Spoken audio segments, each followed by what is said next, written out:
الرجیم بسم اللہ الرحمن الرحیم وبہ نستعین وہو خیر المعین صلی اللہ علی سیدنا محمد وآلہ الطاہرین۔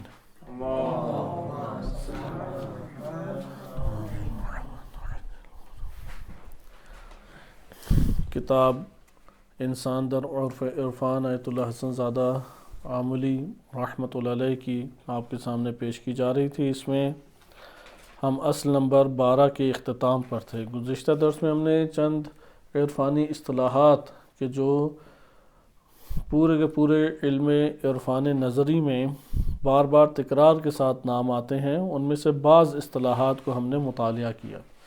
یہ اصطلاحات در حقیقت فصوص الحکم کے مقدمے میں قیصری نے ذکر کی ہیں کہ معروف ان کا مقدمہ ہے کہ غالباً اس کی 12 انہوں نے مقدمے میں فصلیں بنائی ہیں، اور اس میں انہوں نے انہی موضوع یعنی اصطلاحات کو بہت بہترین طریقے سے بیان کیا، اور یہ ایک قدیم زمانے سے حوزہ علمیہ میں بھی اور اہل سنت میں بھی تدریسی متن رہا ہے۔ قیصری کا جو مقدمہ ہے وہ تدریسی متن رہا ہے، حتیٰ کہ آج بھی حوزہ علمیہ میں جہاں جہاں پہ بعض بزرگان عرفان پڑھاتے ہیں تو وہ اس مقدمے کو ضرور پڑھاتے ہیں۔ اس میں ہم نے دیکھا تھا کہ حضرات خمسہ الہیہ یا 5 عوالم الہی کو ہم نے مطالعہ کیا، جن میں پہلا تھا ہمارے پاس غیب مطلق، اور دوسرا ہمارے پاس شہادت مطلق تھا، پھر غیب مضاف اور شہادت مضاف، اور 5واں کون جامع کے عنوان سے۔ اسی اسنا میں ہم نے چند اور اصطلاحات کو بھی دیکھا، اجمال اور تفصیل۔ ملکہ یعنی اجمال، اسی کی پھر ایک تفصیل ہوتی ہے۔ اس سے عرفاء نے کافی فائدہ اٹھایا، کئی مطالب کو ذکر کیا ہے، مثلا روح اور قلب میں اس طرح سے فرق کیا ہے، یا اس طریقے سے کہہ سکتے ہیں کہ بعض اسماء کے اعتبار سے عرفاء نے انہی معانی کو مد نظر رکھتے ہوئے مثلا قرآن اور فرقان ہے اس کو تذکرہ کیا، مثلا قرآن ایک رات میں نازل ہوا، فرقان جو 23 سالوں میں تفصیل سے نازل ہوا، یہ آیت اللہ حسن زادہ عاملی رحمۃ اللہ علیہ نے ذکر کی۔ اس طرح سے یعنی ان مطالب سے استفادہ کرتے ہیں، یہ کسی اور مورد میں اصطلاحات ہمارے سامنے آئیں گی انشاءاللہ۔ ہم کتاب کی طرف دوبارہ پلٹتے ہیں اور دوبارہ انشاءاللہ کسی موقع پہ اصطلاحات کو ہم پڑھیں گے، کیونکہ یہ اصطلاحات بہت اہمیت کی حامل ہیں، حتیٰ کہ کلی جزئی کے اعتبار سے آپ نے مطالعہ کیا کہ یہاں پہ کلی جزئی مفہوم نہیں ہے بلکہ وجودات سے اسے تعبیر کیا گیا۔ یا اسی طرح آپ نے دیکھا کہ ایک کتاب تدوینی ہے اور ایک کتاب تکوینی ہے۔ تدوینی کتاب وہ ہوتی ہے جو ہمارے سامنے پڑی ہے، اور ایک کتاب تکوینی ہے۔ تو یہ اصطلاحات بھی اس کے ضمن میں ہم نے مطالعہ کی تھی۔ ہمارا جو موضوع چل رہا تھا فصل نمبر 12 میں وہ یہ تھا کہ قوت خیال ایک دفعہ باہر سے معانی کو لیتی ہے، اور ایک دفعہ قوت خیال باطن سے یعنی دیگر جہانوں سے معنی کو لیتی ہے۔ یعنی اللہ سبحانہ وتعالی انسانی نفس کے اوپر بعض مطالب کو القاء فرماتا ہے، اور جب وہ نفس کو القاء ہوتے ہیں تو نفس اس کو ایک قوت خیال اس سے سازگار ایک شکل دے دیتی ہے۔ انسان کو نظر وہ شکل آتی ہے، لیکن وہ شکل در حقیقت ایک معنی کو لیے ہوئے ہے، اور یہاں پہ معبر جو ہے وہ اس معنی کو کھول کے انسان کے سامنے پیش کرتا ہے۔ لہذا یہ ہے کہ قوت خیال کا شکار کرنا۔ قوت خیال ایک دفعہ حواس کی مدد سے اس مادی جہان سے معنی کو لیتی ہے، اور ایک مرتبہ قوت خیال یہی حواس ہیں کہ انسان، کیونکہ حس انسان کی باطنی ایک صفت ہے، باطنی انسان کے پاس ایک خصوصیت ہے، اس کے ذریعے سے وہ باطنی جہانوں سے ایک معنی کو اخذ کرتا ہے۔ قوت خیال کے حوالے سے ہم نے جو اس اصل سے پہلے پڑھا تھا وہ قوت خیال کا موازنہ کس سے تھا؟ مادی جہان سے۔ لیکن اصل نمبر 12 میں جو ہم نے پڑھا ہے وہ قوت خیال کا کردار باطنی جہان کے اعتبار سے ہم نے دیکھا ہے۔ باطن انسان کے لیے ایک بہت بڑا مسئلہ ہے، قابل حل آسانی سے نہیں ہے یہ، کیونکہ قوت خیال جتنی پاکیزہ ہوتی چلی جائے انسان کے لیے حقائق اتنا روشن ہوتے چلے جائیں گے۔ قوت خیال کو تطہیر چاہیے، قوت خیال کو پاکیزگی چاہیے، یعنی انسانی قوہ، مختلف قوتیں انسانی نفس کو، جسم تو ہمارا ایک ہے لیکن انسان کے نفس کے پاس یہ ساری قوتیں ہیں۔ ان قوتوں کو جتنا ہم تزکیہ کرتے جائیں، پاک کرتے جائیں، ان کے طہارت کی بنیاد کے اوپر ہمیں حقائق بھی اتنے آشکار ہوتے چلے جائیں گے۔ اب اگر انسان نے اپنے وجود میں ایسی چیزیں ڈالی ہیں، یعنی نفس کے حوالے کون سی معلومات کی ہیں کہ جو صرف مادہ سے تعلق رکھتی ہیں، مادی جہان سے تعلق رکھتی ہیں، مثال کے طور پہ انسان نے اپنے وجود کے اندر بیجا خوف کو جنم دیا ہے، بیجا انسان نے اپنے وجود میں نا امیدی کو جنم دیا ہے، بیجا شہوات کو جنم دیا ہے۔ اب جب یہ شہوانی غریزے ابھرے ہوئے ہیں یا خوف کے اثرات ابھرے ہوئے ہیں انسان میں، اور ان کا تعلق بھی کس سے ہے؟ مادی جہان سے، تو قوت خیال انسانی نفس کے اندر کون سی صورتوں کو ابھارے گی؟ جو اسی سے تعلق رکھتے ہیں۔ یعنی ایک دفعہ قوت خیال کس کو تصویر دے رہی ہے، صورت دے رہی ہے؟ جو ہم نے اپنے مادی جہان سے اپنے اندر معلومات اکٹھی کی ہیں، اس کو ہمارا قوت خیال اس کو ایک صورت کشی کرتی ہے، اور حصے مشترک، یعنی آپ یہ کہہ لیں کہ ہمارے نفس کی LED ہے، قوت خیال جو بھی کرتی ہے وہ اس کے اوپر ابھارتی ہے، چاہے اس جہان سے لے یا اگلے جہان سے لے، ہر دو جہانوں سے قوت خیال نے جو اخذ کیا ہے وہ حصے مشترک کے اوپر ابھارتی ہے۔ انشاءاللہ آئندہ آنے والی اصل میں ہم تفصیل کے ساتھ حصے مشترک کو پڑھیں گے۔ عموماً عرفان کے دائرے میں حصے مشترک کی اصطلاح کو کھول کے نہیں بیان کیا جاتا، یہاں تک کہ اساتذہ بھی جب عرفان کو بیان کرتے ہیں تو وہ طالب علم کو فلسفے کی طرف راغب کرتے ہیں کہ مولا صدرہ رحمۃ اللہ علیہ نے جو حصے مشترک کے حوالے سے طولانی مباحث کی ہیں، خود اسے جا کے آپ پڑھیں اور مطالعہ کریں، اس کے اوپر غور و فکر کریں۔ لیکن یہ سلسلہ ہمارے پاس عقلی پیمانے پہ ایک تو حکمت مطالعہ میں حل ہوتا ہے، لیکن عرفان کے اندر یہ بات ہمارے سامنے آشکار ہوتی ہے انسان شناسی کے باب سے، کیونکہ عرفان حقیقی طور پہ نام کس چیز کا ہے؟ عشق کا نام، محبت الہی کا نام عرفان ہے، اور مکاشفات کے ذریعے سے علم کا حصول، یہ دو چیزیں اصل عرفان کہلاتی ہیں۔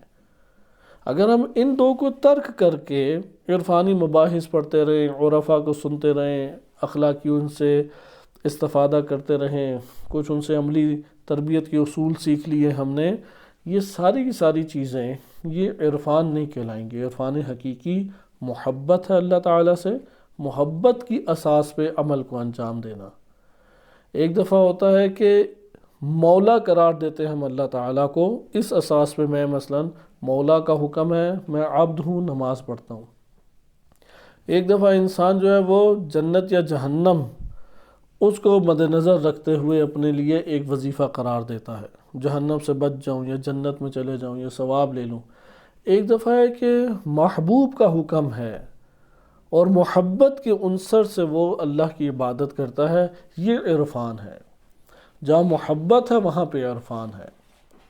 لہذا عرفان حقیقی اگر اس کا آپ مترادف کوئی کلمہ لانا چاہتے ہیں خود عرفاء کے باقول، وہ کیا ہے؟ محبت الہی۔ اور محبت یہ تقاضا کرتی ہے کہ محبوب کے علاوہ کسی اور کی طرف توجہ نہ کی جائے۔ اگر وہ یعنی اسی کو وہ پھر توبہ کے مراتب میں بھی لے کے آتے ہیں۔ ایک دفعہ توبہ ہے جسم سے گناہ صادر ہو گیا، یہ ہے عوام الناس کی توبہ۔ ایک دفعہ توبہ ہے کہ ذہن میں گناہ کا خیال آیا تھا، تصور آیا تھا، اس وجہ سے میں توبہ کر رہا ہوں کہ پروردگار میں نے اپنے اندر تو سیاہ کاری کو جنم دے دیا، یہ بھی عوامی مرحلہ ہے۔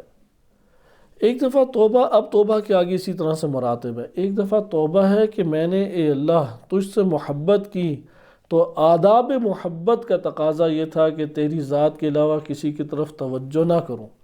چونکہ میں نے کسی اور کی طرف توجہ کی ہے، اس غفلت کے اوپر میں تجھ سے توبہ کرتا ہوں۔ اس سے بھی آگے کا مرحلہ ہے، 7 توبہ کے مراحل امام خمینی رحمۃ اللہ علیہ کے استاد شاہ آبادی رحمۃ اللہ علیہ انہوں نے ذکر کیے ہیں، 7 مراتب، 3-4 تو بھی آپ کی خدمت میں ذکر ہو گئے۔ اس سے آگے کا مرتبہ کیا ہے کہ میں حق کے بندگی انجام نہیں دے سکا، اس کے اوپر تجھ سے توبہ کرتا ہوں۔ یعنی اللہ تعالیٰ قرآن کریم میں دیکھیں نبی صلی اللہ علیہ وسلم کو کیا فرما رہا ہے کہ اپنے آپ کو بیجا مشقت میں مت ڈالیں، صحیح ہے؟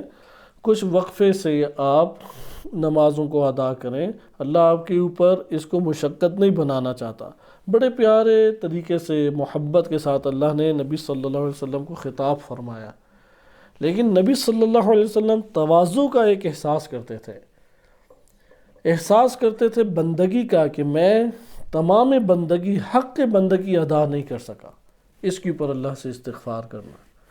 لہٰذا آپ نے دیکھا کہ یہ مراتب ہیں۔ اب محبت کے باب سے انسان آتا ہے اور محبت کو اپنے وجود میں جنم دیتے ہوئے جب اللہ کی طرف بڑھتا ہے، یہاں سے عرفان کے مراتب شروع ہوتے ہیں، یہاں سے آغاز ہے، یعنی اصطلاحات کا پڑھ لینا، اصطلاحات کا اپنے علم کے دائرے میں رہتے ہوئے سمجھ لینا، عقلی براہین غور و فکر کے ذریعے سے بہتر طور پہ بقیہ سے سمجھ لینا، مطالعات کر کے بہت زیادہ تفصیلات کو جمع کر لینا، یہ ساری خوبیاں ہیں، یہ بھی خامیاں نہیں ہیں، یہ بھی انسان کے لیے کمال ہے، یہ بھی انسان کو نفع دیتی ہے، لیکن حد عقل عرفان نہیں ہے، کم سے کم یہ عرفان نہیں ہے، یہ معلومات ہیں، عرفانی معلومات ہیں۔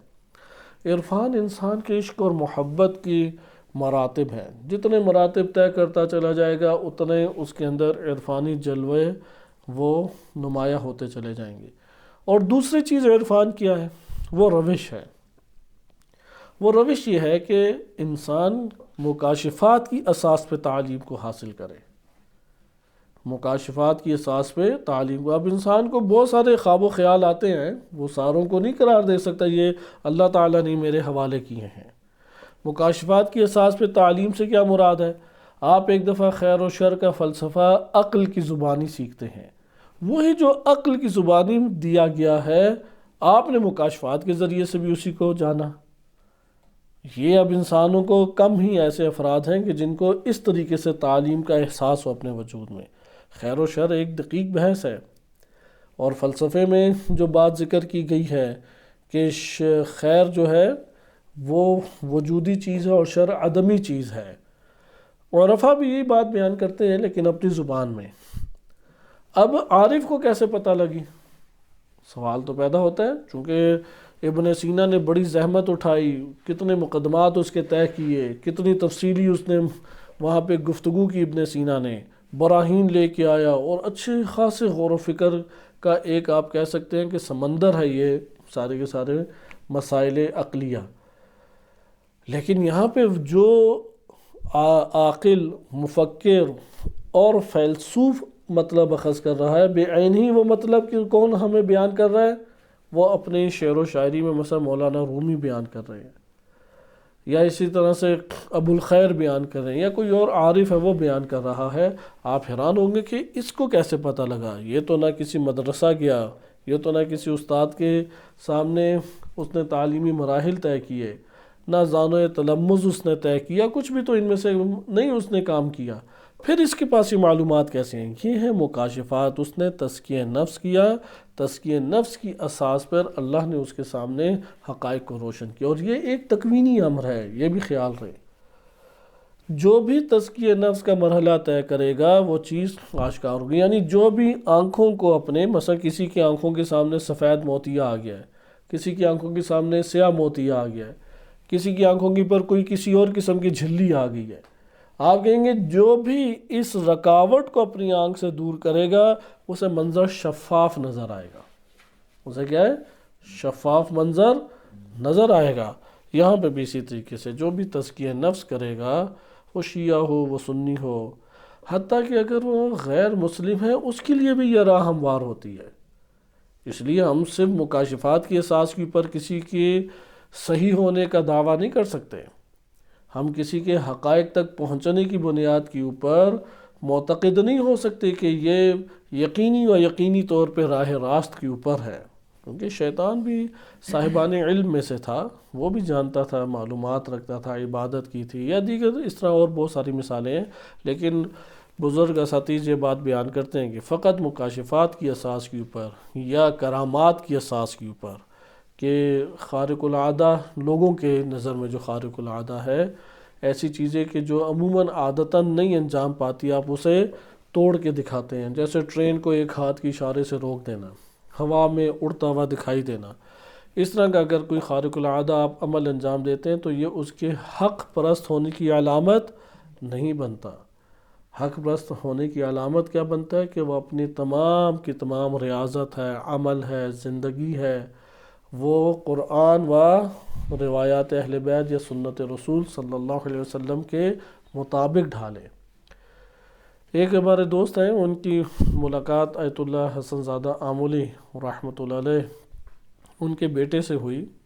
انہوں نے خود یہ واقعہ ذکر کیا ہے کہ وہ زیارت کے لیے گئے آیت اللہ حسن زادہ آمولی کی قبر مبارک کی، تو وہاں پہ ان کے بیٹے بھی آئے ہوئے تھے۔ قم میں ہی ان کے بیٹے ہوتے ہیں، درس بھی دیتے ہیں ادھر، اور تو ان کے بیٹے سے ملاقات ہوئی، سوال جواب بھی انہوں نے پوچھے، کہا کہ علامہ حسن زادہ آمولی کیا نصیحت کیا کرتے تھے، اکثر ہمیں بھی وہ نصیحت کریں تاکہ ہم کچھ لے کے جائیں۔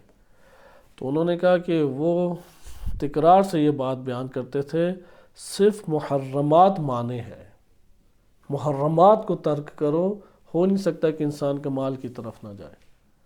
حرام اگر آپ ڈھیر لگا دیں بہترین معانی کے، آپ ڈھیر لگاتے عرفانی اصطلاحات کے، کوئی آپ سے شاید عارف بھی ہار جائے عرفانی اصطلاحات میں آپ کے سامنے، اتنے آپ محکم طور پہ عرفان نظری کی معلومات کو پکڑے ہوئے ہیں، لیکن محرمات سے نہیں بچتے، کسی مقام پہ نہیں پہنچیں گے۔ یعنی واجبات کو ادا کریں، یہ صرف ان کا کہنا نہیں ہے، بے عین ہی یہ کلمات آیت اللہ بہجت کے تھے، بے عین ہی یہ کلمات سید علی قاضی طباطبائی کے تھے، بلکہ ہم ان کی کیا نام لیں، بے عین ہی یہ معنی قرآن اور روایات اور ائمہ اہل بیت علیہ السلام کے ہیں۔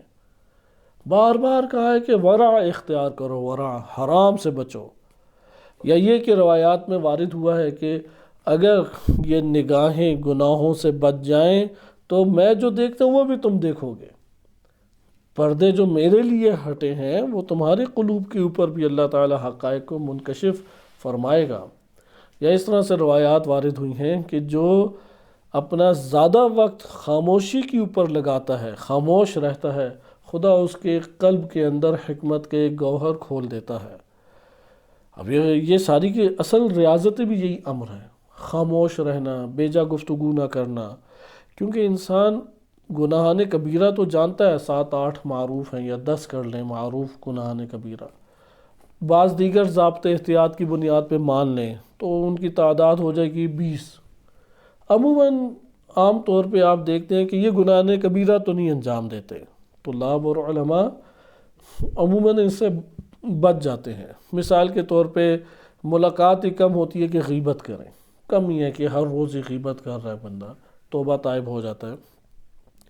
شراب وغیرہ کوئی پینے کا موقع نہیں ملتا، نعوذ باللہ زنا بھی نہیں ہے، نعوذ باللہ چوری چکاری بھی نہیں ہے، قتل بھی نہیں کیا، شرک بھی نہیں کیا، کفر بھی نہیں کیا، گناہان کبیرہ تو بچ جاتا ہے۔ لیکن گناہان صغیرہ وہ اس قدر یہاں پہ رعایت کرنے پڑتی ہے کہ چھوٹے چھوٹے معاملات کے اوپر ممکن ہے کہ قباحت شمار ہو جائے یا گناہ شمار ہو جائے، اس لیے کثرت سے استغفار کا حکم ہے۔ آپ دیکھیں گے نماز شب میں 70 دفعہ استغفار، نمازوں کے دوران استغفر اللہ کا تکرار ہے، یعنی کثرت سے استغفار کرتے رہیں، کیونکہ گناہان صغیرہ کا پتہ نہیں لگتا۔ ہاں جو نگہبان ہوتا ہے اپنے نفس کا، نگہداشت کرنے والا ہوتا ہے، پاسبان ہوتا ہے، چوکیدار ہوتا ہے، وہ اس جگہ کے اوپر دیکھتا رہتا ہے، وہ تب بھی ہوتا ہے جب محاسبہ کرے۔ لہٰذا آپ ائمہ اہل بیت علیہ السلام کی حدیث دیکھیں، شدت سے محاسبے کا درس دیا گیا، شدت کے ساتھ۔ یہاں پر بھی دیکھیں اسی طریقے سے کہ محاسبہ انسان کرے، پہچان لیتا ہے یہ خطا کی تھی، اس جگہ پہ تمہاری نیت یہ تھی، تمہاری نیت میں کھوٹ تھا، ادھر اس جگہ تم نے اللہ پہ توکل نہیں کیا، مستقبل آیا نہیں ہے، تمہارا نفس تمہیں ویسے ہی مستقبل کی خبریں دینے لگ گیا ہے اور تم بھی اس پر ایمان لانے لگ گئے ہو، بجائے اس کے کہ اپنے نفس کے ڈرانے اور عجیب و غریب بہکانے والے خیالات کے اوپر تم ایمان لاؤ، اللہ کے اوپر ایمان لاؤ اور کہو کہ اللہ تو نے میرے سامنے مستقبل کو عیاں نہیں کیا، تو آج میرا رازق ہے، کل بھی میرا رازق ہے، اور مجھے اس اعتقاد کے اوپر قائم دائم رکھ، تو آج میرا رب ہے، کل بھی میرا رب ہے۔ زندگی میں بقا کسی کے لیے بھی نہیں ہے، خوشحالی ہے یا بدحالی ہے، میں ہر حال میں صرف اور صرف تیری حمد بجا لانا چاہتا ہوں، تیری ان آزمائشوں کے اوپر صبر کرنا چاہتا ہوں۔ بندگی انجام دینا چاہیے، یہ باتیں اپنے وجود سے کرے۔ جب محاسبہ کرتا ہے تو کہتا ہے پروردگار یہاں میں نے خطا کی، مانتا ہوں۔ بعض میں بڑے خوبصورت واقعات بھی ہیں۔ ایک واقعہ بیان کیا جاتا ہے، صرف اشارتاً ذکر کرتا ہوں، وإلا اپنی تفصیل سے بیان کیا جائے تو بہت پر اثر ہے، اور کئی علماء بیان کرتے ہیں، شیعہ سنی دونوں ہی علماء بیان کرتے ہیں جس نے انجام پایا۔ بہرحال یہ وہ عبرتیں ہوتی ہیں معاشرے کے اندر جو آنکھیں کھولتے ہیں۔ کہتے ہیں ایک نشئی تھا کسی دور میں، اور نشے میں ہی دھت رہتا تھا، تو مولانا صاحب سے اس نے پیسے مانگے اور کہا کہ تم اس کا کیا کرو گے؟ وہ یہ سوچے تھے کہ یہ کہے گا کہ میں نے کھانا پینا ہے۔ اس نے کہا کہ مجھے یہ کام کے لیے چاہیے۔ کہا کیا کام ہے؟ مثلا اس نے کہا دوائی چاہیے، میں نے دوائی لینی ہے، گھر میں ضرورت ہے۔ کہا تو کھاتے پیتے کیسے ہو؟ کہتے ہیں کہ اس نے کبھی پریشان نہیں کیا، اس کی ذات ہمیشہ دیتی رہی ہے، اس نے مجھے آج تک پریشانی میں نہیں ڈالا، اس کی مجھے فکر ہی نہیں ہے، کیونکہ وہ رازق میرا وہ ہے۔ اس نے رازق نہیں کہا کہ اس کے ساتھ معاملہ ہے، اس نے کبھی بھوکا نہیں رکھا۔ اب اس کی ہر ایک کی اپنی زبان ہوتی ہے۔ انہوں نے کہا یہ کرتا کیا، میں دیکھوں تو صحیح۔ اس کے پیچھے پیچھے گئے تو دیکھا کہ ایک شادی وغیرہ کا ہال تھا، اور یا شادی ہو رہی تھی، تو وہ بندہ بھی ادھر پیچھے پیچھے دیکھ رہے کہ وہ نشئی اس طرف چل پڑا اچانک۔ اب وہاں سے کوئی کھانا لے کے آ رہا تھا، تو اب یہ ایک سائڈ پہ کھڑا ہے، تو وہ بندہ تیزی سے وہ مثلا ٹرے لے کے جا رہا ہے، تو وہ کسی چیز سے لگا، کھانا نیچے گر گیا۔ تو وہ بہرحال اس نے تھوڑا بہت جو اٹھایا جا سکتا تھا اٹھایا، بقیہ چھوڑ کے چلا گیا، کس نے زمین سے اٹھانا ہے؟ تو بھاگ یہ گیا اور تیزی سے کھانے لگ گیا، یہ ادھر سامنے پہنچ گیا۔ تو اس نے اب ہر ایک کی دیکھیں اب زبان اپنی ہے، لیکن اندر کے احساسات یہاں پہ جاننے کی ضرورت ہے۔ تو وہ یہ کہتا ہے کہ آج تک کبھی ایسا نہیں ہوا کہ اس طرح ملا ہو، ابھی میری اور اس کی تھوڑی تو میں چل رہی ہے، دیتا ضرور ہے لیکن آج اس طرح دی ہے، کیونکہ معاملہ درست نہیں ہے۔ معاملہ درست ہو تو بہت اچھا ملتا ہے، لیکن چونکہ معاملہ درست نہیں ہے تو اس طرح ملا ہے، لیکن ملتا بہترین ہے، اور ملتا ضرور ہے۔ اب یہ اندر کے دیکھیں حالات یہاں پہ آپ ملاحظہ کریں کہ انسان اپنے وجود کے اندر اگر ایک اسی طریقے سے سفر کرے، ہر کوئی ایک سفر کر رہا ہے، جگہ تک پہنچے گا، مختلف حالات پیش آتے ہیں، لیکن ان جگہوں پہ ہم فیصلہ فوراً نہیں کر سکتے کہ ہم یہ بھی نہیں کہہ سکتے کوئی نماز کو نہیں پڑھتا، شریعت کو نہیں مانتا، ہم اسے بہت بڑا دیندار شمار کرنے لگ جائیں۔ یہ بھی نہیں کہہ سکتے کہ کوئی اگر ایک بری عادت میں پڑ گیا ہے یا بدترین زندگی بسر کر رہا ہے اس کے پکا جہنمی شمار کرنے لگ جائیں۔ دونوں باتیں صحیح، یعنی یہ بھی نہیں ہے۔ ایک ہمارے علماء میں سے ہی ہیں، ابھی تک ان کا یہی اعتقاد ہے، بزرگان میں سے ہیں، شرح علومہ بھی پڑھاتے ہیں اور دیگر درس بھی دیتے ہیں۔ تو پاکستان میں مزاروں کے اوپر بعض ہوتے ہیں برہنہ کاملاً لباس ہی نہیں پہنتے، لوگوں کا اعتقاد ہے یہ مجذوب ہے، یعنی نعوذ باللہ اللہ میں جذب ہو چکا ہے۔ تو ہماری اس سے ان کا بڑا گہرا اعتقاد ہے کہ یہ بات ٹھیک ہے، اور ان پہ کوئی مشکل آتی ہے تو وہ اسی کو جا کے کھلاتے ہیں، کہتے ہیں میری مشکل ٹھیک ہو جاتی ہے۔ یہ تصور بھی غلط ہے، باطل ہے، کیونکہ مجذوب اس طرح تھوڑی ہوتا ہے۔ اللہ تعالیٰ جس کو جذب کرے گا تو اس کے کپڑے بھی اتار دے گا، یہ تو نہیں ہوتا۔ اسے گندا میلا کچیلا بے نمازی یہ تو نہیں اللہ تعالیٰ بناتا۔ لہذا یہ تصورات بھی باطل ہیں، لیکن یہ بھی نہیں صحیح کہ اگر کوئی ایسی کیفیات میں ہے تو اس کے کوئی اللہ سے تعلق ہی نہیں ہے، بڑا گہرا ربط ہے۔ یعنی اس کا یہ جملہ کہ اس نے ہمیشہ مجھے بہترین دیتا ہے لیکن ابھی میرا معاملہ اس کے ساتھ درست نہیں ہے، یعنی گڑبڑ میری طرف سے ہی ہے، گڑبڑ اس کی طرف سے نہیں ہے، میری طرف سے کوتاہیاں ہیں۔ تو دیکھو ملا تو ہے لیکن اس طرح سے ملا ہے۔ تو یہاں پہ آئیں، اپنے موضوع کی طرف آتے ہیں کہ قوت خیال کو، اب عرفان کا در حقیقت یہ تعارف کرانا تھا۔ عرفان اصل چیز ہے، محبت سے عبارت ہے، جتنی گہری محبت۔ اس لیے ہمارے ہاں صحیح سند حدیث آئے میں اہل بیت علیہ السلام سے، حل الدین الا الحب، کیا دین محبت کے علاوہ کچھ اور ہے؟ خلاصہ دین کیا ہے؟ محبت۔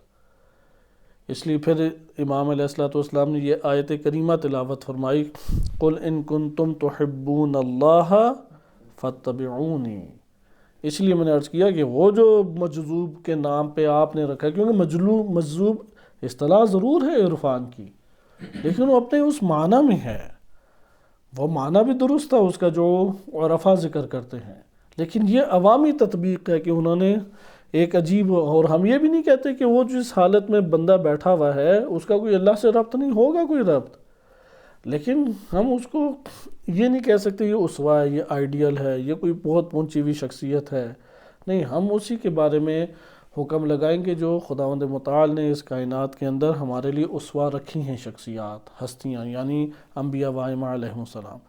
لیکن اس بات کے اوپر دقت کرنے کی ضرورت ہے کہ محبت حقیقی عرفان ہے۔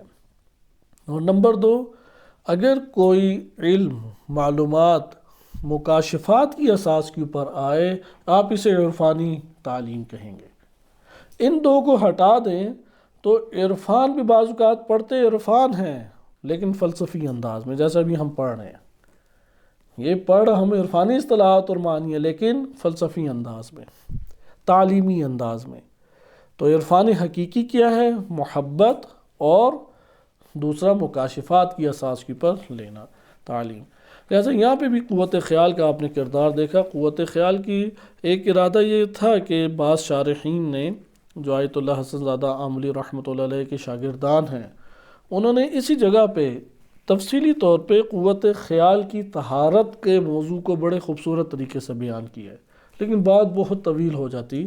آئندہ کی جو اصل آگے ہمارے پاس آ رہی ہیں، کیونکہ ہم قوت خیال کو مرحلہ با مرحلہ پڑھ رہے ہیں، ہمارے زیادہ تر جو دروس گزرے تھے وہ قوت خیال اور مادی جہان سے ربط کو ذکر کیا گیا تھا، کیونکہ قوت خیال نے اسی کے مطابق ہمارے نفس کے اندر چیزوں کو ابھارنا ہے جو ہم نے اپنے نفس کے حوالے کی ہیں۔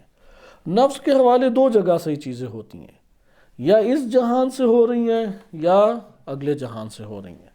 اصل نمبر 12 جو ہے وہ دوسرے جہانوں سے نفس کے سپرد جو چیزیں ہوتی ہیں، اور اس میں اس چیز کا بھی ہم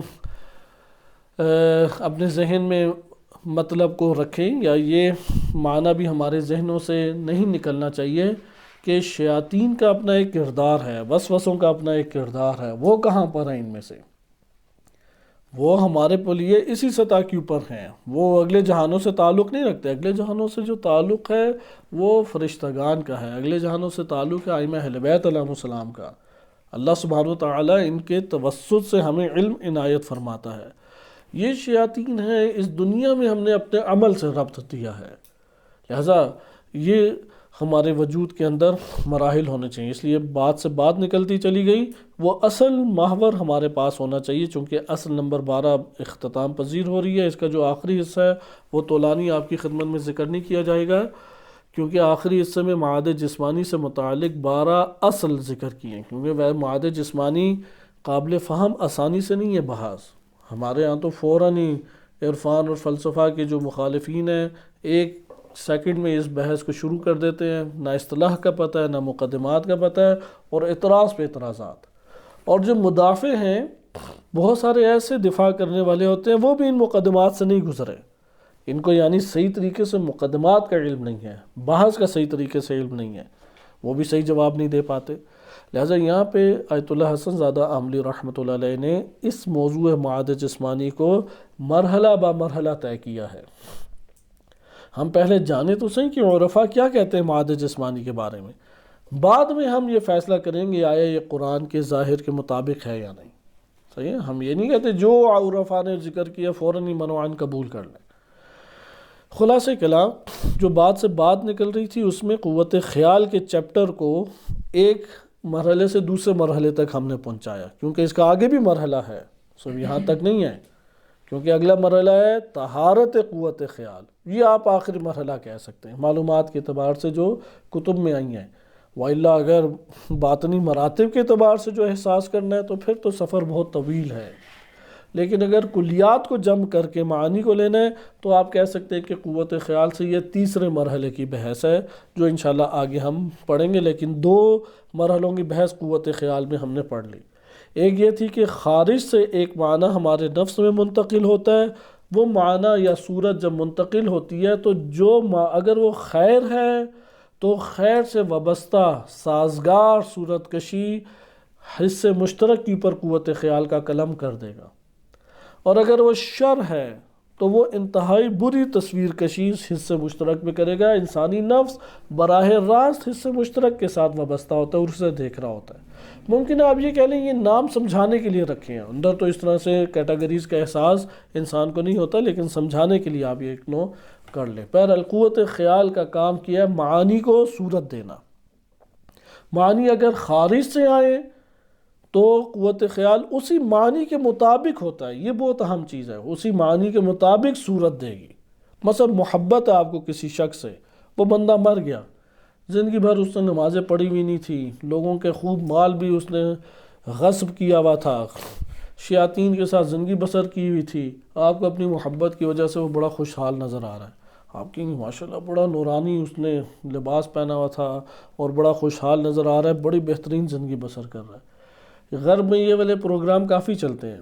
ایک دوست ہمارے تھے جو نو مسلم تھے، پھر شیعہ ہوئے اہل سنت سے، اور درس خارج تک انہوں نے پڑھا، تو وہ بتا رہے تھے، میں نے ان سے پوچھا کہ آپ اپنے ملک میں جا کے کیا کریں گے، تو اس نے کہا میں حد اقل انہی پروگراموں میں جاؤں گا اور حقائق بیان کروں گا، اور اس کی مانگ بھی بہت ہے۔ تو اس نے یہ بتایا کہ ان پروگراموں میں اکثر آتے ہیں کہ جو ان کے مرحومین وفات پا گئے ہیں اس کے بارے میں معلومات لیتے ہیں۔ بعض کو روحیں نظر آتی ہیں چلتی پھرتی گھروں میں، جو ہمارے معاشرے میں جیسے ہیں، کیونکہ غرب نے یہ تصویر کشی کی ہوئی ہے، سفید لباس پہنا ہوا ہے، پر بھی ہیں، پورا نورانی ہی دکھائی دے رہا ہے، وہی پھر چیزیں عیسائیت سے ہمارے عالم اسلام میں بہت ساری پھیلی ہیں۔ وہ مکتب جو روایات اہل بیت علیہم السلام میں باتیں آئی ہیں وہ تو پھیلی نہیں، وہ تو بیان ہی نہیں اصلاً ہوئی کہ کجا اس کے مطابق لوگوں کو کچھ نظر آنے لگے۔ پھر اس کا یہ کہنا تھا کہ شاید ہی اس نے کہا کہ میں نے بہت ہی پروگرام دیکھے ہیں، اکا دکا پروگراموں کے علاوہ تمام کے تمام جو فرد بھی ادھر آتا ہے وہ اس نے خواب میں یہ دیکھا کھا پی رہا ہے بہترین طریقے سے، اس کے مرحومین بہترین زندگی بسر کر رہے ہیں۔ تو میں بھی بڑا حیران ہوتا تھا اس ٹائم یہ کیا اس کی تشریح ہو سکتی ہے۔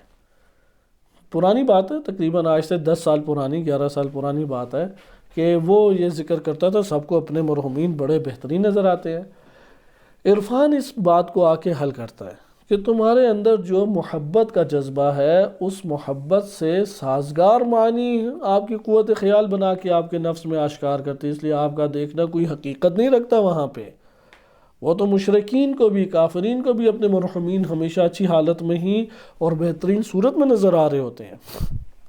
بس دوسرا ہم نے قوت خیال میں کیا پڑھا، باطن سے وہ معنی القاء ہوتے ہیں۔ یہ جب باطن میں القاء ہوتے ہیں یہ اللہ تعالیٰ کی جانب سے ہیں، یہ شیاطین کی جانب سے نہیں ہے۔ شیاطین اسی پہلے زمرے میں شیاطین ہیں کہ جس نے وسوسے ڈالے، بڑی خوبصورت تصویر کشی کی، نفس کو مائل کیا اور ایک گناہ کے اوپر مائل کر دیا۔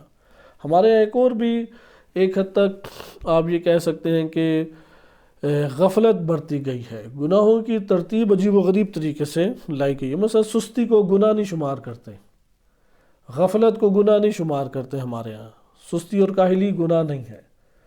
اچھا خالی فارغ پڑے رہنا ہم اسے کوئی مذموم چیز ہی نہیں شمار کرتے، مکتب اہل بیت علیہ السلام میں ایسا نہیں ہے۔ لہذا ان سب چیزوں کے گہرے اثرات ہیں، جیسے کہ کئی دفعہ آپ کی خدمت میں روایات سنائیں کہ صحیح سند روایت ہے کہ ان اللہ عز وجل یبغض العبد النوام الفارغ، اللہ کو عز وجل کو شدید نفرت ہے کس بندے سے کہ جو بہت کثرت سے سوتا اور فارغ پڑا رہتا ہے، بس فارغ ہے، کوئی کام کاج نہیں، اس کا دل چاہتا ہے خالی پڑا رہوں، فارغ رہوں، اس کی طرف اس کا نفس مائل ہوتا ہے۔ یا یہ واقعہ کہ نبی صلی اللہ علیہ وسلم گزر رہے تھے، دیکھا ایک جوان ہے ایک پتھر کے اوپر بیٹھا ہوا ہے، فارغ بیٹھا ہوا ہے، پوچھا کہ کیا یہ کام کرتا ہے؟ صحابہ نے کہا کہ کچھ بھی نہیں کرتا، فارغ ہے۔ کہا کہ سقط من عینی، میری آنکھوں سے گر گیا یہ، یعنی اس کی میری نگاہوں میں کوئی قدر و منزلت نہیں ہے۔ کہا کہ اگر مومن ہوتا اپنے دین سے مشغول ہوتا، کوئی ذکر پڑھ رہا ہوتا، نماز پڑھ رہا ہوتا، کوئی کتاب پڑھ رہا ہوتا، کچھ تو کر رہا ہوتا وہ، یا وہ کیا کر رہا ہوتا، خدمت خلق کر رہا ہوتا، کچھ تو کرتا وہ، فارغ نہیں ایک مومن رہ سکتا۔ تو یہاں پہ ان سب چیزوں کے نفس کے اوپر اثرات ہیں۔ مراد کہنے کی یہ ہے یہاں پہ وہ ہوتا ہے کہ یہ جو بری اور عجیب و غریب شکلیں انسان کو نظر آتی ہیں، عجیب و غریب سے اندر حالت ہو جاتی ہے، کیونکہ اس نے اپنے وجود میں خود وسوسے ڈالنے کے یہ مراحل وجود دیے ہیں۔ جب وجود دے دیے تو اب آپ کا نفس قوت خیال کی مدد سے ابھار رہا ہے۔ لیکن اب جب باطن کے اندر القاء کیا جائے، یہ القاء اللہ تعالیٰ کی طرف سے ہوتا ہے لیکن واسطوں کے ذریعے سے۔ ایسا خداوند متعال اگر القاء کرے تو وہ معنی خالص ہمارے سامنے نہیں فوراً آشکار ہوگا، مگر یہ کہ بڑے پہنچے ہوئے مراحل اس نے طے کیے ہوئے وہ جان لے گا، بلکہ کیا کرے گا، ہمارے وجود میں خواب کی صورت میں یا خیال کی صورت میں اللہ نے ڈال دیا، قوت خیال فوراً اس سے سازگار تصویر کشی کر دے گی۔ جیسے اللہ تعالیٰ نے مثلاً کسی کے وجود کے اندر ڈالا کہ قحط آئے گا، اور قحط کے معنی کو فوراً کس نے تصویر کشی کر دی کہ پتلی گائے موٹی گایوں کو کھا رہی، جیسے عزیز مصر کا آپ نے واقعہ سنا۔ اب اس کے لیے آپ کو اصل معنی تک پہنچنے کے لیے استاد کی، فرد کی، معبر کی ضرورت ہے۔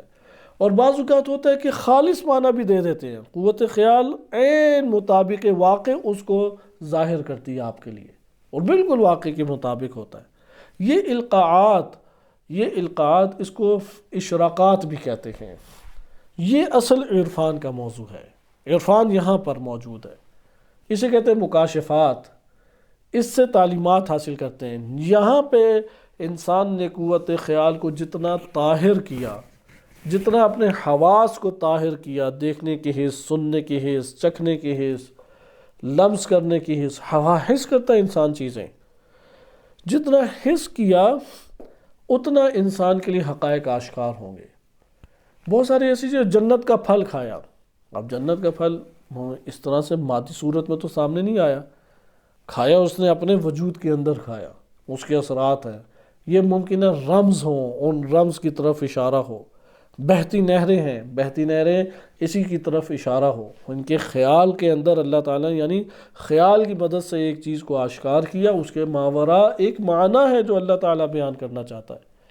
لہذا عوام الناس خیال کے مرحلے پہ زندگی بسر کرتی ہے۔ جب کہتے ہیں نا خیال کے مرحلے میں زندگی بسر کرتی ہیں، تو عوام الناس یہ ہوتی ہے کہ وہ نہیں پکڑ پاتی کہ یار خیال سے پہلے میں سمجھ لوں، یا خیال نے جو تصویر کشی کر کے اس کو ایک صورت دے دی ہے، اس صورت کے ماوراء حقیقی معنی تک میں پہنچ جاؤں، یہاں تک عوام الناس عموماً نہیں پہنچ پاتی، لیکن وہ خیال کی دنیا میں زندگی بسر کرتی ہے۔ اسی لیے اس مرحلے کے اوپر بہت ساری دینی تعلیمات کو بیان کیا گیا ہے، اس مرحلے پہ بیان کیا گیا، وہ اس کے مطابق سمجھنا، ان کے قوت خیال اس کے مطابق تصویر کشی کر دیتی ہے اور وہ سمجھنے لگ جاتے ہیں۔ بہرحال یہ مطالب ہم اگر عرفاء اور اساتذ کی زبانی سنیں تو بہتر ہے، میں اس لیے کوئی مثال ادھر نہیں دیتا کہ کسی اشتباہ کا ہم شکار نہ ہوں، لیکن یہ مطلب اپنی جگہ پر محفوظ ہے کہ آپ عوام الناس کو جب کہتے ہیں قوت خیال پہ، عوام الناس سے مراد یہ نہیں ہے کہ جو مدرسوں میں پڑھتے ہیں وہ عوام نہیں ہے، مجتہد ہے تو عوام نہیں، اس میدان میں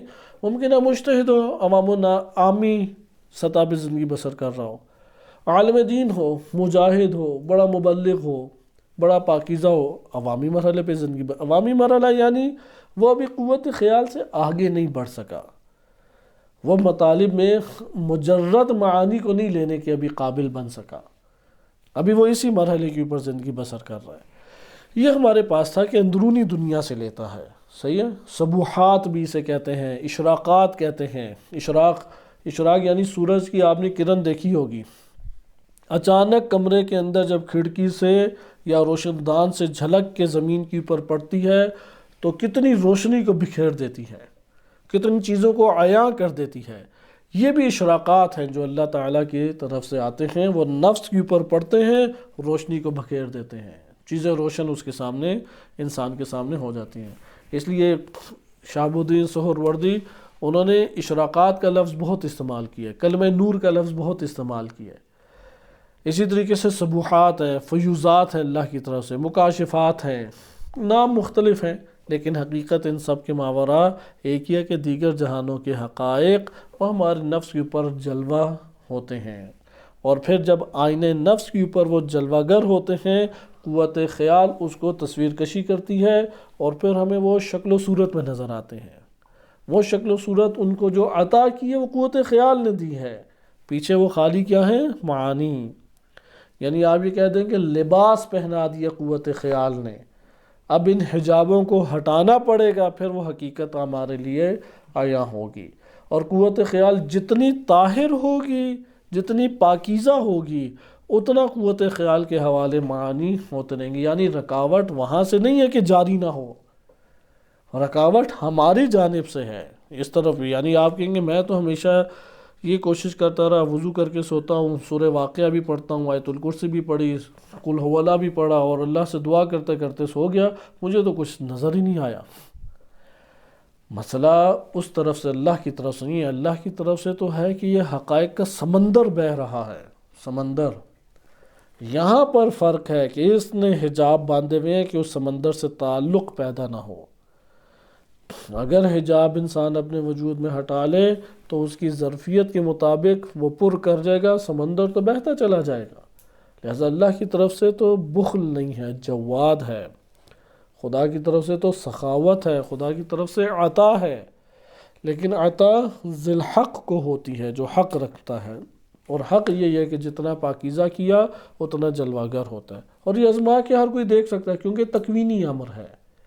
تکوینی امر سے مراد ہے کہ اللہ نے مخلوق خلقت کو خلق اسی طریقے سے کیا ہے کہ یہ ایسا نہیں ہو سکتا اس کے لیے ہو گیا میرے لیے نہیں ہوا، فلاں کے لیے ہو گیا فلاں کے لیے نہیں، ایسا نہیں ہے۔ اس لیے آپ ایک مدت وضو کر کے سوئیں اور سورہ واقعہ بھی پڑھیں، قل هو اللہ بھی پڑھیں، یا جو اعمال سونے کے ہیں، آپ دیکھیں گے کہ آپ مشاہدہ کریں گے، کم سے کم خوبصورت بہت ساری چیزوں کا مشاہدہ کریں۔ اور یہ بھی آپ دیکھیں گے کوئی خواب ذہن میں رہ جائے، اچھا ہو یا برا، بروں کی تاثیر زیادہ گہری ہوتی ہے، اچھے بھول ہی جاتا ہے انسان، کیونکہ خوف زیادہ انسان کو اپنی زندگی میں گھیرتا ہے۔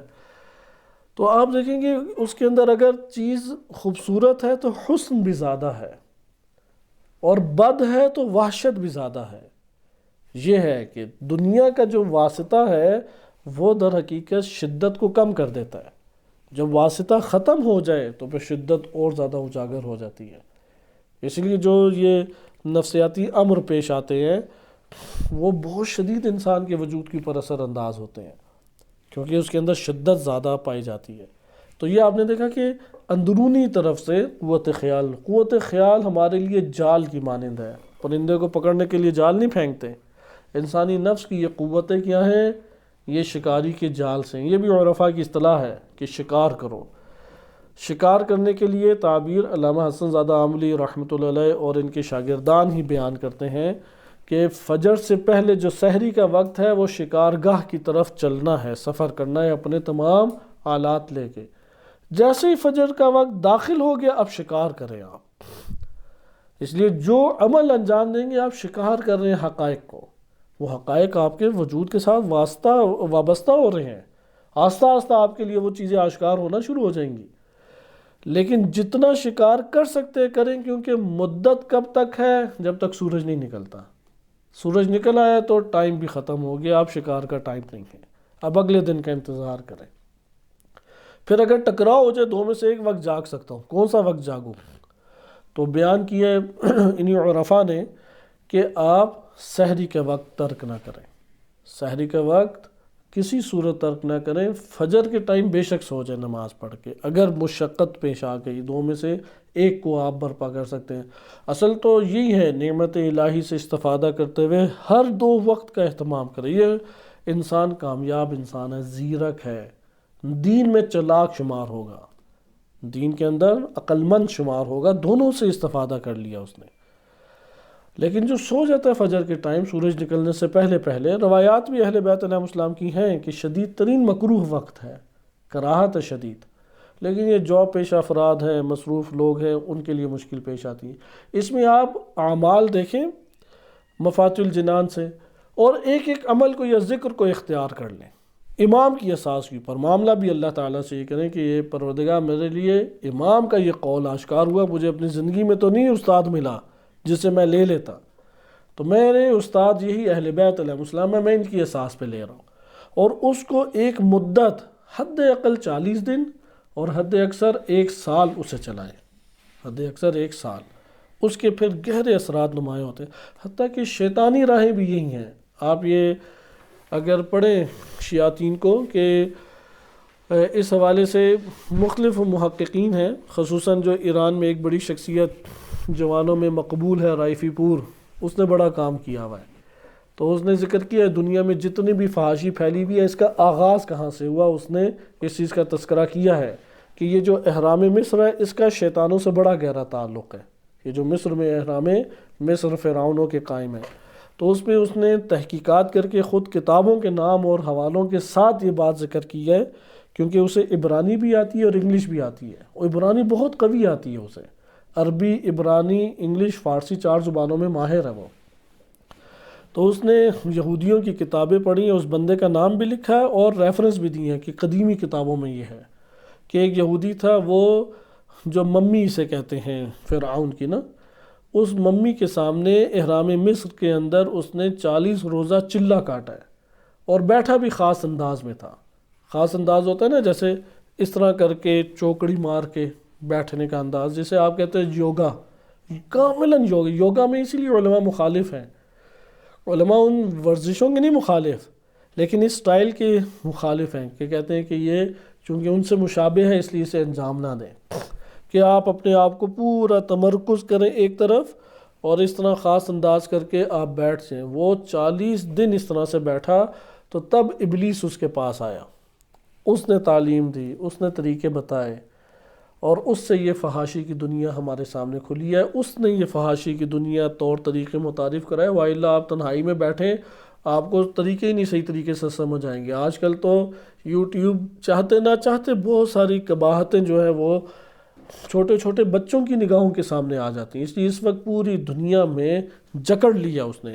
بینکاری کا نظام بھی اسی طرح ہے، بینک کے ذریعے سے شیطان نے اسے 2 چیزوں کی تاکید کی جو ان کتابوں کے مطابق ہے۔ بہرحال میں نے وہ کتابیں خود نہیں پڑھی، یہ صرف بیانات سنے ہیں۔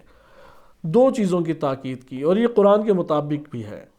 پہلی چیز ہے کہ فحاشی کا شکار کرو بندے کو، جو فحاشی کا شکار ہے وہ ہاتھ میں ہے شیطان کی، وہ اس کی ولایت میں آ جاتا ہے، مضبوط اس کا رشتہ جڑ جاتا ہے۔ اور دوسرا ہے ربا کھلاؤ، سود کھلاؤ، اسے ربا کھلاؤ۔ اس ٹائم ایران برے طریقے سے بینکنگ میں جکڑا ہوا ہے، مد مقابل ابھی تک نہیں سسٹم دے سکے یہ، انشاءاللہ مستقبل میں امید ہے کہ کوئی نکل آئے گا، کیونکہ پیش رفت اور ترقی آہستہ آہستہ دینی اعتبار سے اور آئیڈیالوجی کے میدان میں ترقی آسان نہیں ہے، وقت لگتا ہے، لیکن ربا کھلاؤ اس نے کہا۔ قرآن میں بھی ہے نا کہ جو ربا کھاتا ہے تو کیسا وہ خبتی ہو جاتا ہے، جسے شیطان نے مس کیا جا کے، مس شیطان یتخبطہ، اس طرح سے قرآن کی کلے من الشیطان من الشیطان من المس، ہاں یتخبطہ الشیطان من المس، یہ قرآن کے الفاظ ہیں کہ یتخبطہ الشیطان من المس، کہ شیطان نے گویا کہ اسے مس کر کے خبتی بنا دیا ہے۔ ربا کا اثر ہے، اور اس ٹائم پوری دنیا کو انہی 2 چیزوں سے جکڑا ہوا ہے، پوری دنیا کو ان 2 چیزوں سے۔ یونیورسٹی کو فحاشی کا ذریعہ بنا دیا گیا، دفاتر کو فحاشی کا ذریعہ بنا دیا گیا، فلموں کو، ڈراموں کو، کلپس کو، سوشل میڈیا کو، سائن بورڈ دیکھ لیں، میگزین دیکھ لیں، کتابیں دیکھ لیں، اشتہار دیکھ لیں، ہر چیز میں فحاشی۔ فحاشی کے علاوہ اس ٹائم تو آپ پاکستان کے ٹی وی کھولیں، فحاشی کے علاوہ کوئی ڈرامہ ہے ہی نہیں، اور بدترین فحاشی۔ مثلا نکاح شدہ خاتون کے ساتھ دیگر کا کیسے رابطہ ہوگا، باپ اور بیٹی کا رابطہ کیسے ہوگا، بہن بھائی کا رابطہ جنسی کیسے ہوگا، عجیب و غریب ایک دنیا میں پھنسا دیا انہوں نے۔ ناول بڑے بڑے لکھے گئے ہیں، اس ٹائم غرب تو اس کا شکار ہوا کیونکہ شیطان کا مرکز ہی وہ بنا، لیکن اسی طرح ربا ہے۔ ربا سے پوری دنیا میں کون سی جگہ کی خالی ہے، مجبور ہے اس وقت دنیا ربا کھانے کے اوپر، وہ ربا نے ولایت اس کی چھا گئی اس کی۔ بہرحال یہ باتیں آپ نے ملاحظہ کی کہ ان جگہوں کے اوپر مراد یہ تھی کہ اثرات ہیں، آپ نے اگر باطن کے جہان سے پکڑنا ہے اس کے لیے آپ کو قوت خیال کو طاہر کرنا پڑے گا، اور طاہر کرتے ہوئے اپنے آپ کو ڈھالنا پڑے گا ایک سختی کے امر میں۔ 40 دن ہے یا 1 سال ہے یا کوئی بھی مدت جو آپ اپنے لیے جب ایک استاد بنائیں پھر اس سے ہلے نہ، اور اس کے مطابق اپنے آپ کو ڈھالیں، اس کو نتیجتاً انسان اپنی زندگی میں پائے گا۔ آخر میں جو انہوں نے معاد جسمانی کی ذکر کی بات کیونکہ اسی کے ضمن میں پھر نفس ناطقہ بدن برزخی کی بات آئی، تذکرہ آیا، کیونکہ انسان بالآخر اپنے وجود کے اندر ہی چیزیں دیکھتا ہے۔ اور رفع کا یہ کہنا ہے کہ انسان جب مر جائے تو کہاں پہ چلا جائے گا؟ صرف اپنے نفس کے ساتھ مشغول ہو جائے گا۔ کہاں جائے گا؟ نفس میں اب جو پایا ہے بس وہی دیکھے گا۔ اور اس کے اوپر ہم احادیث کئی پڑھ بھی چکے ہیں کہ جو پایا ہے وہ دیکھے گا۔ مثلا قرآن کریم کی آیات میں ہے کہ جو شخص مثال کے طور پہ قرآن کریم کی قرأت کرتا ہے، تلاوت کرتا ہے، تو سورہ اس کے پاس چل کے آئے گی، اس کا ساتھی بن جائے گی، اسے پار کرائے گی۔ یہ ساری کی ساری چیزیں وہ دیکھے گا۔ یہ جو دکھائی دے رہا ہے یہ حقیقت ہے یا خواب، یعنی غیر حقیقی چیز ہے؟ نہیں، حقیقت ہے اس کے وجود میں۔ وجود کے اعتبار سے تو کیا ہے؟ ایک حقیقت رکھتی ہے۔ اسی زمرے میں معاد جسمانی کا تذکرہ آیا، اور معاد جسمانی کے باب میں آپ کی خدمت میں ذکر کیا کہ دو رائے ہیں۔ برزخ تک تو اتفاق ہے کہ یہ بدن نہیں ہے، برزخ میں بدن برزخی ہے، یہ مادی بدن نہیں ہے، یہ تو ادھر مٹی مٹی ہو گیا۔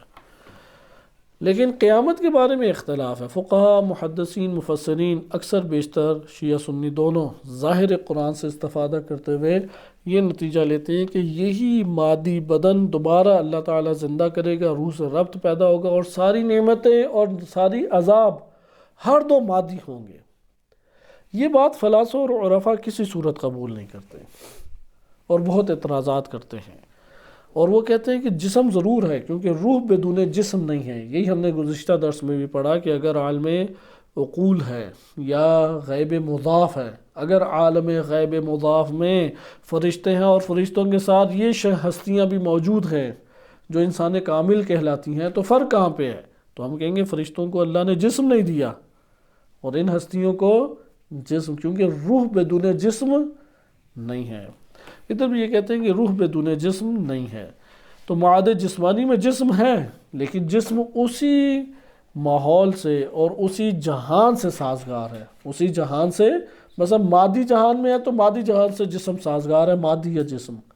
برزخی جہان میں ہے تو برزخی جہان سے سازگار جسم ہے، کیونکہ وہ مجرد ناقص ہے برزخی جہان، اور قیامت مجرد تام ہے، اس لیے مجرد تام سے سازگار جسم ادھر موجود ہے۔ جسم ہے، بدن ہے، لیکن اس سے سازگار ہے، اس لیے جس جہان میں ہے اسی جہان سے سازگار بدن بھی ہے۔ ادھر انہوں نے 12 اصل بیان کیے، ان اصل میں میں بعض آپ کی خدمت میں پڑھ دیتا ہوں، یا تو اس کو ہم اگلے درس میں ختم کریں گے یا صرف نظر کریں گے، اور اصل نمبر 13 آپ کی خدمت میں پیش کی جائے گی، کیونکہ یہ جو 12 اصل ہیں کل کے کل فلسفی بحث ہے۔ ہر اصل کے اوپر ہی آپ کہہ لیں کہ 8-10 دروس اگر دیے جائیں تو ایک حد تک سمجھ آئے گی۔ اور اسی طریقے سے فلاسفہ اور حکمت مطالعہ کے پیروں انہوں نے بہت ہی تفصیلات لکھی ہیں۔ پہلی اصل یہ ہے، ہر وجود، ان الوجود فی کل شیء، ہر شے میں جو وجود ہے، هو الاصل فی الموجودیہ، موجودیت میں وہی اصل اس کے لیے ہے، والماہیت تبع لہ، اور ماہیت اس وجود کے تبع میں ہے، وَأَنَّ حَقِيقَةَ كُلِّ شَيْءٍ، اور ہر شے کی حقیقت کیا ہے، هو دحو وجودہ الخاص، وہ اس کا خاص وجود کا پہلو ہے، بہی دون ماہیتہ وشیئیتہ، نہ کہ اس کی ماہیت اور اس کی شیئیت۔ اس کو اگر ہم اصل اول کو بیان کرنا چاہیں، کیونکہ اس کے اندر وجود کے اور ماہیت کا تذکرہ ہے، ماہیت اور وجود کیا ہے، ایک تفصیلی اور عمیق بحث ہے۔ ہم مختصر کہہ سکتے ہیں ہم سمندر وجود میں زندگی بسر کرتے ہیں۔ یہ وجود جسمانی ہے، یہ وجود مجرد ہے، یہ وجود فلاں ہے، وجود میں ہم زندگی بسر، ہر چیز کیا ہے، موجود ہے۔ اللہ سبحانہ وتعالیٰ کے علاوہ ہر وجود کی کیا ہے، حدود ہے۔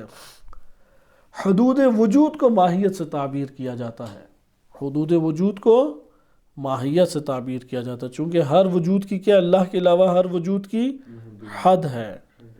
اس لیے کہتے ہیں ما سوی اللہ مرکب ہے وجود اور ماہیت سے، ترکیب زوجی پائی جاتی ہے، صحیح ہے؟ کس سے مرکب ہے اللہ تعالیٰ کا غیر؟ وجود اور ماہیت سے۔ ماہیت کیا ہے؟ ماہیت کے بارے میں ملا صدرہ رحمۃ اللہ علیہ نے کئی تعبیرات کتاب الاسفار میں استعمال کی ہیں، اور وہی سب سے بہترین شرح ہے۔ انہی کے کلمات کو آپ اگر یاد کر کے اس کے بعد غور و فکر کریں تو یہ جلد سمجھ آ جائے گا ان تشریحات کی نسبت کہ جو شارحین نے کی ہے۔ انسان انہیں پڑھتا ہے تو الجھ کے رہ جاتا ہے، لیکن اگر آپ اس پہلے تعریف پہ غور و فکر کریں تو زیادہ آپ کے لیے آشکار ہو جائے گا۔ وجود کی کیا ہے؟ حدود۔ حد الوجود کو ماہیت کہا گیا ہے، صحیح ہے؟ حد الوجود ماہیت ہے۔ یہ جو حد ہے اللہ تعالیٰ کی کوئی حد نہیں ہے۔ اچھا، اس حدود سے جب ہم جانتے ہیں تو ذہن میں ہمارے ایک تصور ابھرتا ہے۔ یہ جو تصور علمی ہمارا ابھرا ہے اور حد ہمارے سامنے آئی ہے، یعنی اس حد کی بنیاد پہ حد اور وجود کا آپس میں تعلق پیدا ہوا اور ایک تصور میرے سامنے آیا، تو یہ ماہیت کہلاتی ہے۔ بہرحال ماہیت کو ہم اسی حد تک رکھیں، اس سے زیادہ ابھی ہم نہیں بحث کرتے، کیونکہ اگر کوئی اس میں تفصیل میں جانا چاہتا ہے تو بدایت الحکمہ مختلف اساتذہ نے درس دیے ہیں، اردو میں موجود بھی ہیں، کہ ابتدا سے ہی یہ بحث آ جاتی ہے تو انسان سمجھ سکتا ہے، اس کو تفصیل سے ادھر جا کے دیکھے۔ یہاں پہ صرف اتنا وہ بیان کرتے ہیں کہ ہم جس کو دیکھ رہے ہیں وہ سارا کا سارا کیا ہے؟ وجود، لیکن ہر وجود کی اللہ کے علاوہ کیا ہے؟ حد۔ ممکن ہے حد ہمارے علم میں ہو، ممکن ہے حد علم میں نہ ہو، یہ ایک الگ بحث ہے، لیکن حد ضرور ہے۔ حد کو جب ہم وجود کو اس کی حد کے ساتھ ملاحظہ کریں تو ہم اس کو کیا کہتے ہیں؟ ماہیت۔ لیکن سوال حد پہلے ہے یا وجود؟ کیا محسوس ہوتا ہے؟ یہ دونوں ایک ساتھ ہیں۔ اس کی مثال اس طریقے سے بھی دے سکتے ہیں، آپ کے سامنے ایک دائرہ کھچا ہوا ہے، صحیح ہے؟ آپ دائرے کے یہ جو آپ کے سامنے بالفرض آپ نے کالا نشان مہرا لگایا، دائرہ بنا کے آپ نے کیا کیا؟ مارکر پکڑا، وائٹ بورڈ ہے، اس طرح گھمانا شروع کر دیا۔ اب یہ یہاں پہ کالے رنگ کالی سیاہی سے کچھ آپ نے لکیریں کھینچی ہیں، یا اس کو آپ نے سرکل پہلے بنایا ہے؟ دونوں میں سے کیا چیز پہلے ہے؟ لکیر کھینچنا پہلے ہے، لیکن آپ نے اسی ٹائم اس لکیر کی حدود کو دیکھتے ہوئے ملاحظہ جب کیا تو اس کا نام سرکل رکھ دیا، دائرہ رکھ دیا۔ اب ہم یہ کہیں گے ادھر دائرہ حقیقت رکھتا ہے یا لکیر حقیقت رکھتی ہے؟ پہلے لکیر حقیقت رکھتی ہے، پھر دائرہ۔ دائرہ آپ نے اعتبار کرتے ہوئے آپ کہیں گے یار دیکھو اس طرح سے میں لکیر کو اعتبار کروں میں اس کو دائرہ کہوں گا، اس طرح سے میں لکیر کا اعتبار کروں میں اسے مربع کہوں گا، اس طرح سے لکیر کا اعتبار کروں میں خط اسے کہوں گا بالفرض، درست ہے؟ اس طرح سے لکیر ڈاٹ لگا دو اسے میں نقطہ کہوں گا۔ یہ آپ کے اعتبارات ہیں۔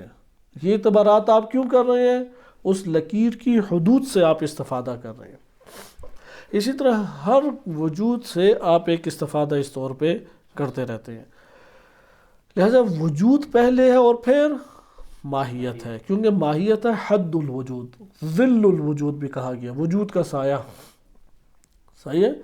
اس کو ایک امر وجود ذہنی بھی کہا گیا ہے کہ ذہنی طور پہ آپ نے اعتماد کیا، ورنہ خارج میں تو خالی لائن ہے، آپ نے اسے سرکل اعتبار کیا، آپ نے اسے مربع اعتبار کیا، آپ نے اسے لکیر اعتبار کیا، لیکن آپ کا اعتبار کرنا کیا حقیقت کے برخلاف ہے؟ نہیں، حقیقت کے عین مطابق ہے، لیکن حقیقت کی تفصیلات میں جب جائیں گے تو کہیں گے پہلے لکیر ہے، لکیر کے بعد اگر اس طرح سے میں اس کو اعتبار کروں تو اس طرح سے ہے، اور اس اعتبارات کی اوپر ہی پوری بلڈنگز قائم ہے۔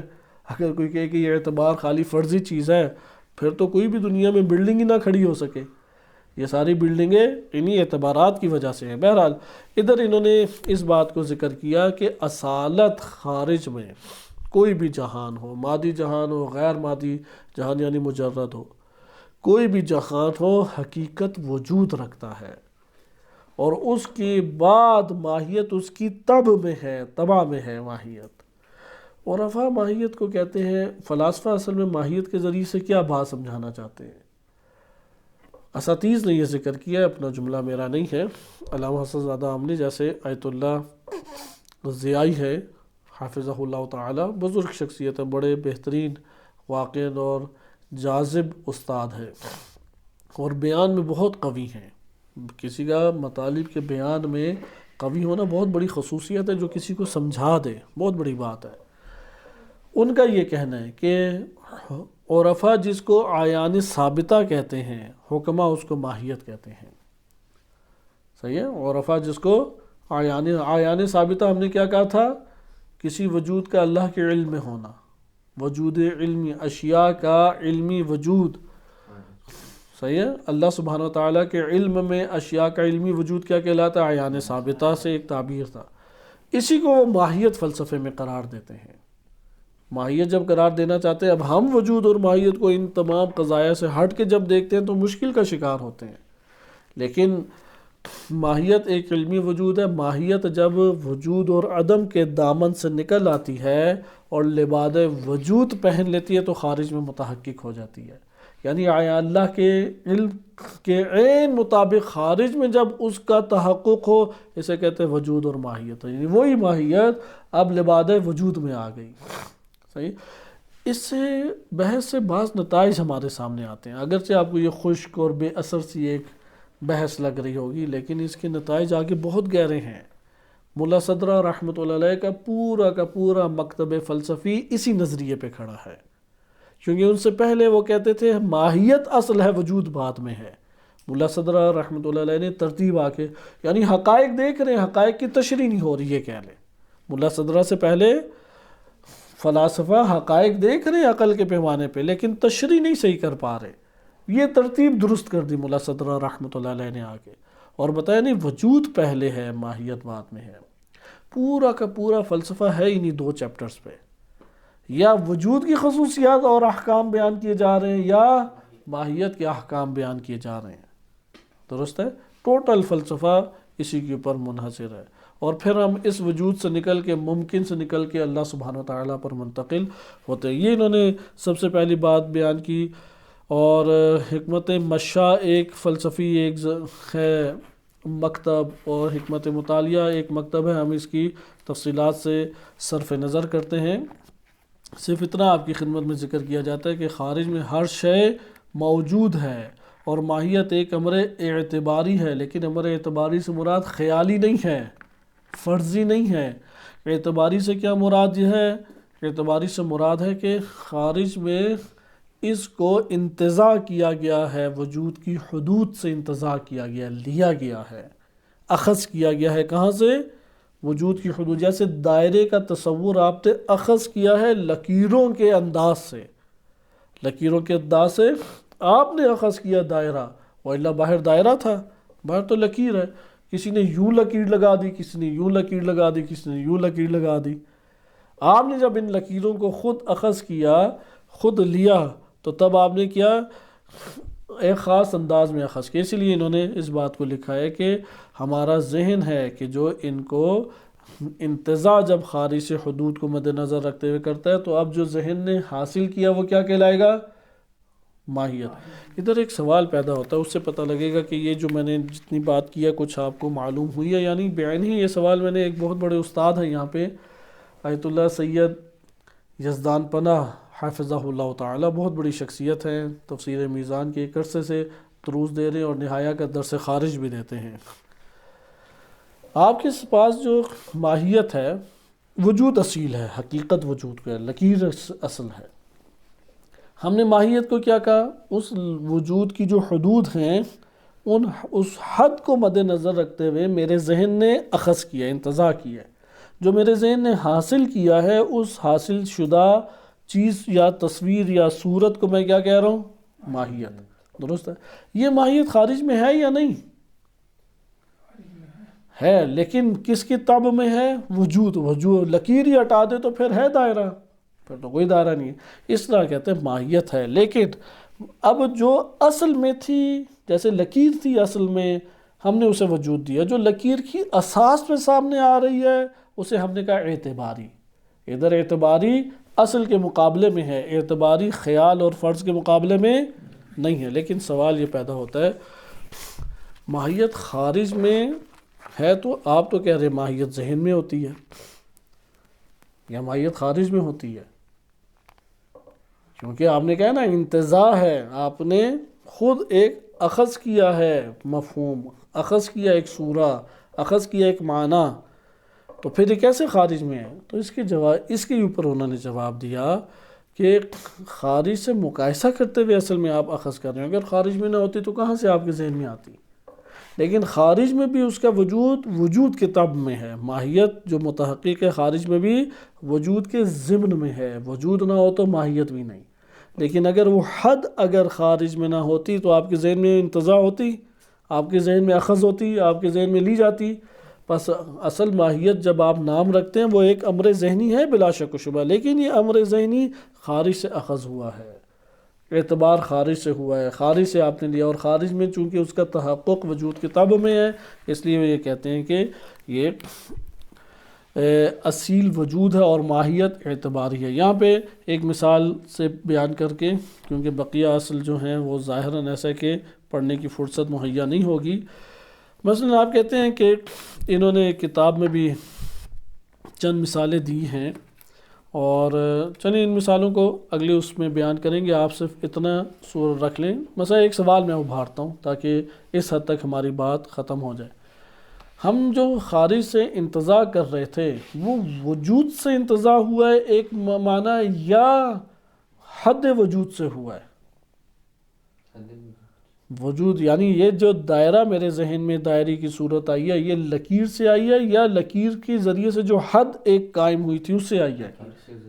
اگر حد نہ ہوتی تو میرے ذہن میں کوئی آتا تصور، ماہیت حاصل ہوتی، انتزاع ذہن کرتا، اس لیے وہ وجود جس کی کوئی حد ہے ہی نہیں، آپ کے ذہن میں اس کی ماہیت آ سکتی ہے، یا اس کی ماہیت ہوگی جس کی حد نہیں ہے؟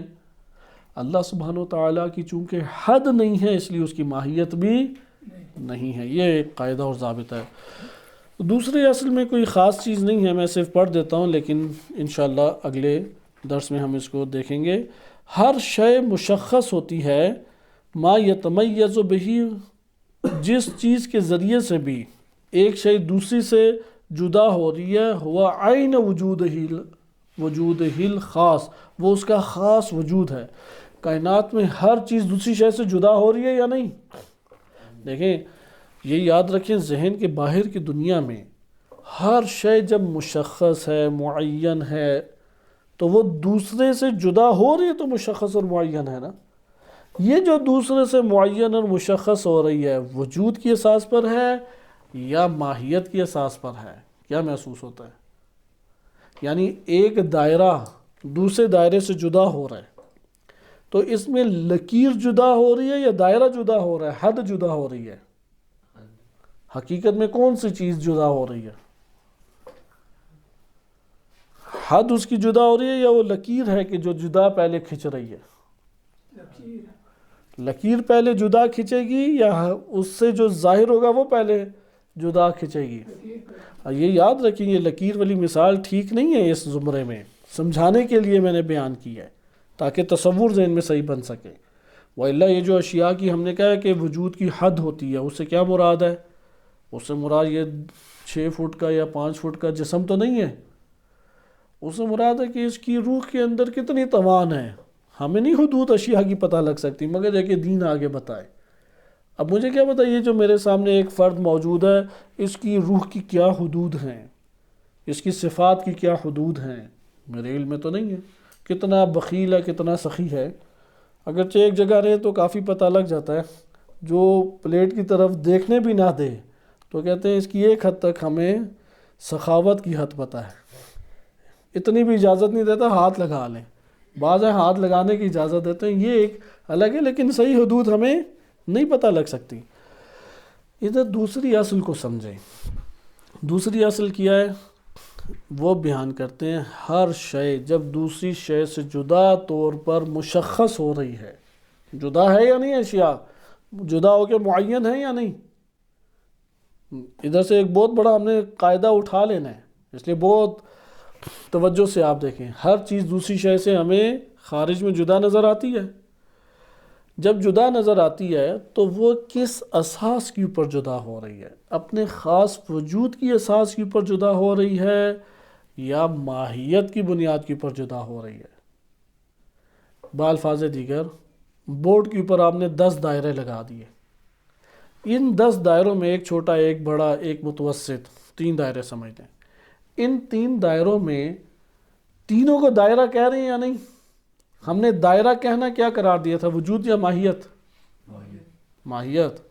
تو تینوں کو آپ ماہیت تو قرار دے رہے ہیں، لیکن لکیریں ایک جیسی ہیں؟ لکیروں کی اساس پہ ایک دوسرے سے جدا ہیں یا ہمارا دائرہ کہنے کی اساس پہ ایک دوسرے سے جدا ہیں؟ لکیروں کی اساس کے اوپر ایک دوسرے سے یہ ساری تصویر تینوں جدا ہیں یا دائرہ کہنے کی اساس پر؟ لکیر کی اساس پہ جدا ہے نا، اسی لیے ہر شے اپنے وجود کی وجہ سے دوسرے سے جدا ہوتی ہے۔ ماہیت میں مشترک ہیں ہم سارے، سب کو دائرہ ہی کہا جا رہا ہے، سب کو بشر کہا جا رہا ہے، ان سب کو انسان کہا جا رہا ہے، سب کو حیوان کہا جا رہا ہے، لیکن ہر ذات کی اپنی وجودی حدود ہیں۔ وجود خاص کی بنیاد پہ ایک وجود دوسرے وجود سے جدا ہو جاتا ہے، یہ دونوں وجود ایک جیسے نہیں ہیں۔